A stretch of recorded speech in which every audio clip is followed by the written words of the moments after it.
The world needs messages of love, unity, compassion, and inclusivity now more than ever, and this podcast delivers that. Whether you're a parent, teacher, counselor, or energy healer, with the right intention, we all have the potential to be a healing presence for others. The truth is, we are all ordinary people capable of having an extraordinary impact. Imagine if we all did that on purpose. Join Global Impact Visionary Leader, Intuitive Healer, and Spiritual Mentor, Sue Dumais, for authentic conversations that will inspire you to become more of a healing presence in your work, in your relationships, and in the world. And now, here is your host, Sue Dumais.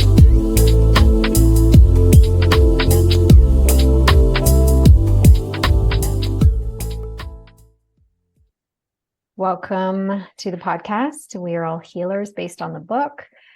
Ordinary people with extraordinary intention will heal the world. I am your host, Sue Dumais, and I'm here with Nicole. And today we're going to be talking about the healing presence of animals in nature as a healing presence. And when I first, introduced or invited Nicole to write into the book, of course, it was just natural for her to share about animals in nature because she's surrounded with animals in nature. So welcome, Nicole. I'm excited to share this conversation with you. Thank you. So let's begin with what it means for you to be a healing presence. What it means for me to be in a healing presence is showing up authentically as I am, just being me and being soft-hearted and kind and just meeting people exactly where they're at without judging them. So I feel like that is one of my gifts, is holding space and being able to be quiet, which I believe is a healing presence, being silent and just witnessing people where they're at. Mm-hmm. Yeah, I agree. I very much like holding that container of listening, deep listening, so that people can feel heard. A lot of people, the world is just so noisy, and there's so much advice, and there's so much so many opinions and judgments, and it's just, there's a lot of noise. So to have the silence, to hold space for someone with the skill of deep listening is such a gift right now. Such a gift. Mm-hmm. We have so much noise in our own mind too. So for someone just to hold that space. Yeah, absolutely. So let's share a little bit about your experience with your connection to animals and nature and how that's been healing for you. I've always been drawn to animals. I've always been drawn to nature. And I experienced a lot of trauma in my life as a child. But I never knew that the animals and nature were actually healing me until I kind of embarked on this journey and sitting with it and writing the story and like really feeling into what is it about the animals? What is it about nature? And I think it's just the non-judgmental space that they hold. And it doesn't have to be just a horse or, a cat. It can be the dogs, the chickens, the bunny rabbit, the bird in the air. They have such a beautiful sense of communicating without words. So I feel that the healing presence of nature and animals is the silence that they can hold, the space that they can hold. And they don't look at us with judgment. They love us no matter what, especially our dogs. Like, they are here to please us. Or so they think they're here to please us. And they'll love us no matter what. Cats, they're a little bit more like, yeah, I come to you on my time, but yet their purr and their frequency of their purr is such a high vibration that it can help heal our bones actually in our bodies with their purr. So I think each animal is intuitively gifted in how they can help us and help heal us. And I think Mother Earth, nature, is just, she's a gift. I think if we just sit out in nature, that's even healing, just the silence, putting that lovely little device away that we carry with us all the time. So I think the animals and nature just bring us back to that sense of calm, that peace, that non-judgment, and not distracting us from anything. They're just there in every present moment. So I think animals teach us really to be in the present moment. Yeah, absolutely. They've definitely mastered the art of being present. Every once in a while, because we live close by, you and I, and you have a farm nearby, but so you live in kind of farm country, and I'm pretty close to farm country. And as soon as I start driving and I'm like looking, I'm watching, the horses just sitting and grazing, or just like sitting and staring, like doing nothing. And I'm like, for the longest time, I was always fascinated. I'm like, how can animals just sit there and do nothing? But in doing nothing, it's like, it's everything, because they have such like a peaceful, calm presence. Like they're just so present with nature. So, Samson, one of my horses, which has passed away, but you knew him. I have always said that he was just such a friendly. He was always connecting with everyone and everything. Like a butterfly would go by, and you could just see him like fascinated by it. A bee would come near and land nearby, and he would go up and say hi to it. Like he was just so present and so welcoming. His heart was always so open to everybody. It was like so inclusive and so curious, and always saying hi, and could make friends with anything and everyone and everything. The presence of horses for me, and I'll speak about that with you because you have horses and you have the Horse Guided Healing Sanctuary. The presence of horses for me has always been like almost like looking in a mirror, like seeing an aspect of myself, or an aspect of myself that I want to, embrace or embody. And I know for me, horses have always been a healing presence, even just seeing them in the field, driving by, let alone being around them. Can you speak a little bit about kind of your experience with the horses? Like, how did you get started working with horses? What was your first experience? It's funny you say the horses. I still get lost when I'm driving and I see horses on the side of the road. I'm like, oh, and I have horses. So I don't think that ever goes away, whether you have horses or don't have horses. How did I get started? My cousin actually was going for a ride. I was 10. I had never really, they were always captivating to me. Like I loved them and I was drawn to them. But I wasn't really into them. My family wasn't farmers. My family was not out in the field or anything. My mom's terrified of horses. So anyways, my cousin was going and my aunt was like, do you want to go? And I was like, sure.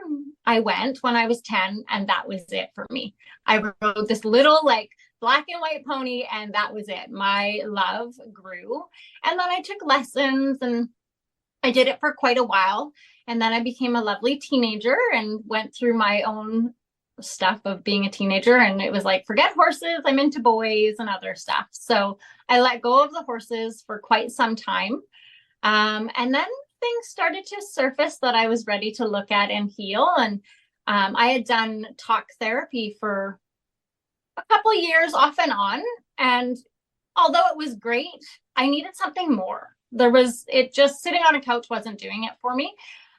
So I found and researched and found a woman and started taking some sessions with her. And I did write about it in the book that one of my sessions, I felt like it was bullcrap. But I knew later that day and the following day that something had definitely shifted because I wanted more. I wanted to go back, even though my human brain was like, oh, you're getting nothing out of this, blah, blah, blah. Yet something had shifted in my body. So I continued to do that. And it was my own stuff that called me. But I wouldn't even say it was just like the trauma. I think it was just like the essence of these beautiful beings and learning about them in a different way. Because when you ride, it's one thing. But when you step into this type of work and really allow a horse to be a horse, it's a whole new ballgame. At least that's my sense and my feeling, because I had to do a lot of forgiveness to the horses around who I used to be when I was riding and just how I was. And then now being with them in this way and shifting with them is such a gift. And I mean, I wouldn't change anything else because I learned a lot. It's just a new way of being with them. So I think I was always drawn to them, but I haven't been with them since I was 10. It was kind of in and out. Mm-hmm. I definitely feel like when we have those connections to nature, we are kind of connecting back to the true essence of who we are, helping us kind of come back into, a sense of being at home within our bodies, within our human experience. And horses kind of help us ground in that reconnection to self. So when you were talking about like coming back and, seeing them in the field is one thing, riding them, on a trail, especially if the trail they're just following, you're not really riding them, they're just following the leader, is another thing. But actually being in their presence with the intention of healing is a whole other ball game. So they're healing just in the field, but to actually purposefully, intentionally meet them and for them to meet you, because your horses are healers. They're actually showing up as healers, and they know they have work to do. When you have a client, they're all showing up in the way that they're meant to show up for that client in service to that healing session. So I love that we're talking a little bit about the difference in how we can kind of see them. And even with dogs and cats, they can all show up as healers. I feel like many of them are here to help us heal. Absolutely. I fully agree. I actually have a beautiful sign out front of the property that it says horse guided healing. And then my cats love to sit on it. And it's like, I feel like they're saying, it's not just the horses. Yeah. There's so much more. And I think every beautiful creation that, God or Mother Earth or whatever you believe has created, there is a purpose to it. And yeah, when you show up ready and willing to heal with nature, with the animals, they support you. And as we heal, they deepen their healing as well. So I believe that, as clients come and they heal their stuff, my horses get to heal at a deeper level, which then we know when we heal at a deeper level, we can support people healing on a deeper level. So I think the horses, they're evolving as we're evolving. Mm-hmm. So on your property, you also have I know when I'm there, the last time I actually arrived to visit you, I was starting to walk over the bridge and all your chickens were free ranging at the time. And they literally came running. And I used to have chickens, so I loved when they ran. And there was times where I would actually run and they would chase me, like for fun. We would actually come on, let's run to the barn. So they I don't know how many you have, 40 or 50, but we counted, we're at 54. 54. Okay. They all came running. It was just like this greeting committee. They're like, oh my God, someone's at the bridge. And they were all running as fast as they can. They come to the bridge and they're all clucking around me, and I'm walking and they're following me. It's just that brought so much joy for me because I love chickens, but something so small, not small, but you know what I mean? Something so simple can bring so much joy when it comes to nature. Even when I was a kid, finding a frog, the tiny frogs that fit on the sides of your nail, those kinds of things when I was a kid, in nature, or finding special rocks or a leaf that was just unique or different than all the others. And those kinds of things, tadpoles in the stream, those kinds of things really brought me such joy and still bring me such joy. So you have the chickens, you have the horses, you have the ducks, the cats. The cats, the dogs. Yeah. There's literally an animal sanctuary of opportunity for people. And then of course there's all, the birds, the eagles that fly over. The blue herons have been incredible. We have a lot of blue herons. So it's really neat to see all the different nature and animals that show up for people. And when you're saying that certain leaf, or when there's just such a joy in finding different things. I remember I was out back and I was with the horses and I was going through my own process, and I looked down and there was a walnut, and I thought it was a full walnut.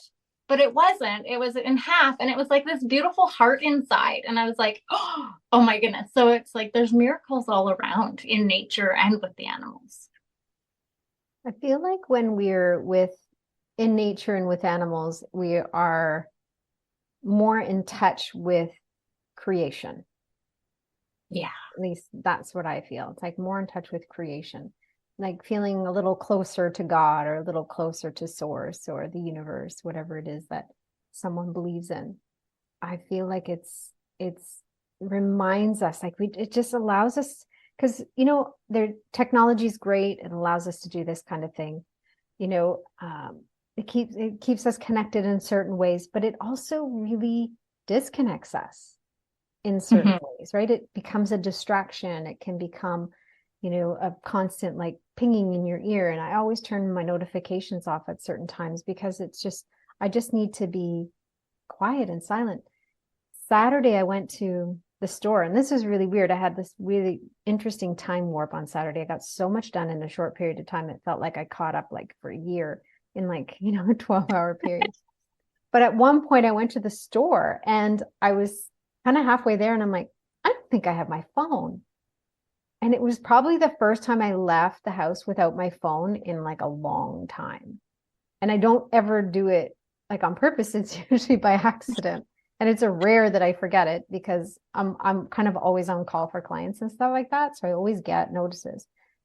So it used to, if I did it before, say 5 years ago, I would feel almost naked. It'd be like, oh my God, I forgot my phone. I'm like, it's like I didn't get dressed or something. It felt really weird, but I was very attached to my phone. And for the longest time, I was having these experiences, even in nature and stuff like that. And my thoughts would be, oh, I can't wait to share this on Facebook, or I can't wait to share this on Instagram.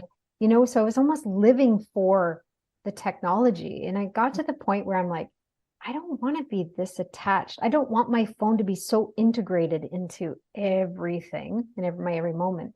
So this time when I left on Saturday and I realized I didn't bring my phone, I'm like, I was like, it felt really like neutral or even good. Like it was just like, okay, yeah, interesting. Like a sense of freedom. Yeah. Like when you were saying it was like, oh, it's kind of like freeing, even though there's that piece of us that's like, oh, it feels weird. Yeah. Because we're so used to it. Yeah. Yeah. I've started doing that with leaving the phone in the house now when I go out to the barn sometimes, because I'll be out there and I'll go out for a purpose, but I have this beautiful device and it goes ding, and then I get lost. And I was like, oh, oops. So yeah, I've been making a point now to try to put my phone in the house when I go out back. Not all the time, but just making that point of maybe I should put it down a little bit more. Well, even the idea of putting it down, turning off notifications, leaving the house without it. I don't know what you'll be guided to do, but the key for me has been the mindset, like changing my mindset. So when I'm in nature, if I'm going for a walk, if I'm, there's times I will take a picture. We saw this like chipmunk. Here's a funny story. Even my husband and I were walking at a Campbell Valley Park nearby. We're walking on this one trail and we're talking about just how many squirrels there are. There's the gray squirrel, the red squirrel, the black squirrel. They're everywhere. There's tons of squirrels. And I know for every squirrel I see, there's probably 4 or 5 I don't see. So there's a lot of squirrels. And he said, he's sitting there and he's like, what's really weird? He goes, in the lower mainland, there's no chipmunks. I'm like, oh my God, I love chipmunks. There was so many chipmunks in Ontario when I grew up. I love chipmunks. And he's like, yeah, there's no chipmunks in the lower mainland. He goes, I've never seen a chipmunk in the lower mainland. He goes, they're in the interior, they're in different places of BC, but you don't see them in the lower mainland. And literally within a minute of him saying that, a little chipmunk came and walked in front of us and stopped and be like, hello, like I'm right here. I'm a chipmunk and I live in Campbell Valley Park. And I was just like, at first I had tears. I'm just like, oh my God, there's a chipmunk. And he had really unique stripes. He had extra stripes on his back. So I did take a picture, but it wasn't for me. It wasn't for like, oh, I can't wait to share this with somebody. It was like, I was so like in love with this chipmunk and the synchronicity of the timing, that he showed up. was just so brilliant. And my husband was like, oh my God, I can't believe I'm missing a chipmunk right now. But I swear this chipmunk heard our conversation. It was just like, because he followed us for a while down the path. And at one point I said, I'm like, is this my mom, sending a message? And then he came to the front of the path again and looked at us and then ran off and he was gone. So I'm like, oh yeah, a little bit of my mom in there, waiting for a visit. So it was really cool. But like I said, I swear the chipmunk was like sending a message. I hear you and I'm here. Like, check it out. I believe you, because that's the only place I've seen a chipmunk in the Lower Mainland is at Campbell Valley Park. Yeah. And we go there and we give them peanuts. Yeah. And they're such a little unique little creature, but they're like so powerful in their presence. And I think that's like pulling in that piece, like even going for a walk and noticing the different animals. And like, if you think there's a bird that's not out there, be like, I don't believe this bird or whatever. And see, like, because they're always talking to us. They're always around. They're always listening. It's us lovely humans that have a harder time stopping and listening. Yeah. So I think that's cool that he popped up. Yeah. We can get away from the distractions and come back to just feeling and being present with, the sun, the air, the wind, the leaves, nature really helps us remember our connectedness to everything. Well, and it's remembering that we are part of like the earth. And I know lots of people don't like the rain and we want to complain about stuff, but the weather is very much like us humans. Some days we're sunny, some days the weather is sunny, some days we can't stop crying, some days the rain doesn't stop. So we're very much fluid, like the weather. So yeah, I think the weather represents us and we represent the weather. So yeah, I think the world, there's a cloud. yeah, blocking that beautiful sunshine and you're like, oh, come on. Sometimes there's lightning and we're a little angry or a little frustrated. Yeah. We all kind of can move. And like the key, again, going back to it, is like not judging it. We just don't judge nature. We don't have to judge ourselves. Yeah. So it's a beautiful creation to be able to come back into nature. And you know what, even if you're not an animal person, just being in nature with natural or not natural animals around you, wild animals around you, like you don't have to be an animal lover to have the animals support you. Mm-hmm. Well, even just sitting, on a bench in the middle of the trees is healing, because the presence of the trees, the energy field of the trees is more harmonized than our energy kind of, at the grocery store, Yeah. So being in nature is actually healing in many, many ways. Yeah. So share a little bit about, what are some of the ways that the horses send messages, like during the sessions when you're working? Because I've had tabletop sessions, I've had the horse guided sessions and with you and stuff. Can you share a little bit about some of the ways that the horses send messages and how you interpret some of those messages in the sessions? I'll do my best. So I've learned how to read my herd. I believe all horses have the ability to do what my horses do, because I know there's lots of different people that work with horses. But with my herd, I've really learned to sit with them in silence, witness them as a herd, and learn their unique gifts, because each horse, like each human, we all have different gifts to share with the world. So when a client shows up, I get people that ask, like, well, what is it like? It's never the same. So just because one client shows up and this is how we start a session doesn't mean that, the hours later, another client will show up and we'll start the session the same way. It's really witnessing the horses. Usually for me is about 20 minutes prior to the client coming, and just watching the herd dynamic, seeing what's going on. And then when the client comes, witnessing the herd, seeing what they're doing. And how they like to move energy for us. They release, and that can be by yawning, pooing, peeing, and that's a release. Yes, people are like, well, that's regular things. That's what animals do. Yes, and when they know that a client is coming, they know that what they're doing is for that client. So yeah, I might The one thing that's coming in, the one thing that's coming in right now is when we're there and they do the whole like, and you're like, oh, we need to breathe. Oh yeah, breathe. Yeah. It's always at a timing where I'm holding my breath. They always like it's not, horses do that all the time, but when they do it and I'm around, it's usually because I'm holding my breath or there's something going on where I'm not breathing. So yeah. And that is definitely a big one. I definitely know when people aren't breathing, because it's like synchronicity. It's like a music, like it's song. They all go off at individual times, or they'll go off all together. And it's funny because repeating clients, a lot of children, I don't even have to say anything anymore. They hear it and they're like, oh. Breathe. Some people I still have to remind them, but once you realize that when a horse is breathing, it's reminding you to breathe, people just like, oh yeah, I'm not breathing. And that's a big one. We love to hold our breath, or not if we're holding it, we're just not expanding our lungs the best that we possibly can. So yeah, the horses definitely love to show us how to breathe. Mm-hmm. And then be goofy. You can see like when someone comes and they're feeling sad or blue, or they have a heavy thing that is on their heart.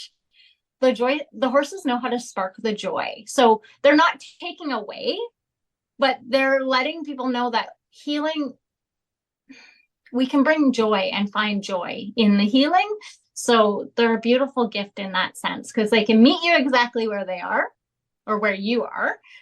They will mirror stuff to you, what's happening within your life. And then they also, they can bring that joy back in that some people have forgotten. Mm-hmm. Well, I know for me, Samson, our horse, broke open my heart. Like the last, wall I had in there, he broke down in his passing. So he broke it down gradually as we had him as our horse. But when we had to let him go, we had to say goodbye. That was the hardest of all the animals that I've had to say goodbye to. He was the hardest. And it was, there was so much grief, but yet there was so much joy mixed in at the same time in the grief, because when he passed, I heard the message. He kept coming to my heart and putting his nose on my heart and saying, love without limits, love without condition. Like, open your heart. It's like love without limits, love without condition. And then I would feel this joy come in, and it was like he was coming into my heart and expanding from the inside and like bringing all the joy out and breaking the wall down. And I really feel my heart opened up so much when he passed. Within a couple of days of him passing, I kept seeing this vision of him, just because in the end he had a lot of hip pain and he had some stuff going on. So he was really uncomfortable. So moving, getting up, lying down, those kinds of things were uncomfortable for him. But when he passed, I kept getting this vision of him running, and you've seen it, where he just was literally, if he's on the other side of the field, he was on the other side of the field and you came and he saw you, he would literally run as fast as he could. And his golden hair was just like flop, and he was a big Belgian draft horse, and he would run as fast as he can. He'd stop short right at the fence and be like, so excited to see you. He just had so much joy to see people. So I know horses are really good at having their own hearts open. So that's that entrainment, right? So coming closer to the horse and kind of being in the field of the energetic field of their heart actually helps our energetic field of our heart kind of break down the dense layers and break down the guardedness and the fear that we have and kind of surrounding our heart, stopping us from really feeling more deeply. And I know horses, I know you talk about that a lot. There is science behind what the horses do. So there is a place out of California that studies, it's called the Institute of Heart Math, and they study the human heart versus a horse's heart. And yeah, there's totally science behind all of this, because some people are like, oh yeah, animals, okay, and don't feel it, and that's okay. But that's why there's science behind it for those minds that can't get past the sense. So it's giving them that, their minds, that peace that they need, and then they can move forward. So yeah, there is science behind working with animals as well. It's not just the intuitive knowing, which is an intuitive knowing, yet it's nice to have the science for the people that need the science behind it. Yeah. And your guy was such a gentle giant. Like, as you're speaking about him, he's like, I'm a gentle giant. I'm a gentle giant. And he was. He is. He was like, I was. He is a gentle giant. Just because he's gone. And this is what I believe. I've had a lot of horses cross over. I didn't realize that was one of my gifts, was to help them cross over. And they don't go away. They physically go away, but they're still with us. So we've got a lot of horses that you can see with your physical eye. And then we have a lot of horses here that work in the other realm as well. Mm-hmm. And Samson's definitely. Yeah. Their presence. Yeah. The horse's presence is really strong. After they pass, they really do stick around. I feel like they're guardian angels on the other side. Same way they're earth angels on this side, they're guardian angels on the other side. Absolutely. Mm-hmm. So if someone's interested in learning more about what you do and what you offer, and maybe even coming to do their own horse guided healing session, how can they get a hold of you? I have a Facebook and Instagram. My Facebook is Freedom to Feel and Horse Guided Healing. Instagram is just Horse Guided Healing _ under each word.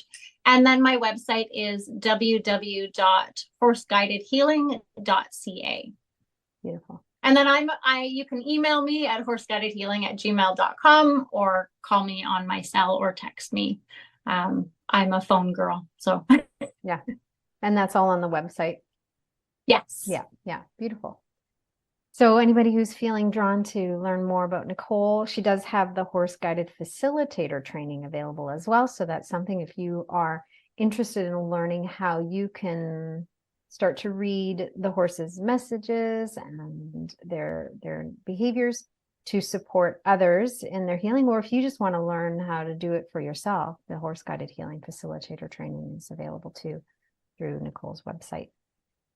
So thank you for being here. Thank you for sharing your wisdom and your insight around horses and nature and animals. It was an honor to have your story in the book, because I definitely feel like it brought a different element into the story. So thank you. Thank you. And yeah, just a little side note too, if somebody's got their own horses and they're like, well, I don't need to go to her place, I do go and visit people to support them with their horses as well. So it doesn't have to be coming to me. I can travel as well. Yeah, beautiful. I love that. Yeah, to be able to learn how to interpret or communicate with your horses on a more intuitive level as well. That would be a gift. Yeah. Thank you so much for having me in the book. It was an honor to write in it, and it's been a beautiful journey to read and witness the ripple effect already. Mm-hmm. Yeah, I'm excited about the impact that it's already having is wonderful, and I'm excited about more impact. So if you haven't already got your copy, We Are All Healers, Ordinary People with Extraordinary Intention Will Heal the World. Go out and buy your copy. It's available in all the online bookstores, ebook and print on demand versions. So you can pick up a copy. Holding the book itself is healing. Like, it's actually so infused with healing intention and healing energy that just to order the book and hold it is very powerful in itself. So, and a reminder that 100% of the royalties from this book sale, all the book sales, go to our Heart-Led Living humanitarian projects. So it is not about money, it's about impact. So if you're feeling inspired to impact your own life or impact other people's lives and learn how you can be a healing presence or more of a healing presence in your life, in the world, with your relationships, then I encourage you to go buy the book. So thank you all for being here and continuing to join us for these conversations about We Are All Healers, how we can all be a healing presence in the world.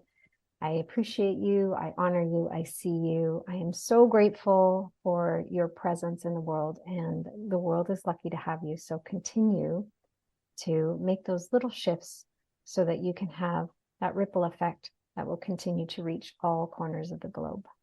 Until next time, love and blessings.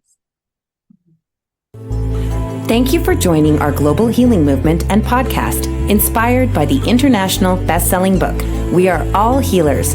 Ordinary people with extraordinary intention will heal the world.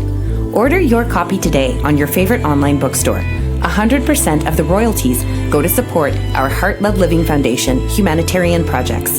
Together, we can uplift humanity and unify us in love for each other and our planet.